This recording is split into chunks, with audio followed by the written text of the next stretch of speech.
How to use it, please follow me. Put a little gel to the faceplate of probe. Press Power On button. Then, move the transducer slowly over the lower part of the abdomen to detect the fetal heartbeat. Please note, the unit will automatically power off in 1 minute if without operation.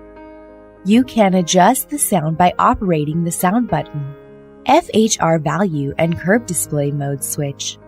You can press M2 button switch curve display mode to value display mode, M2 for value display mode, M1 for curve display mode. Tips of using. Make sure the probe surface contacted with skin fully. Gel or water is suggested to put on the probe faceplate. Please follow below diagram to find the best position of the fetal heart. Suggested time for pregnant mom to detecting fetus heartbeat. Within 30 minutes after getting up.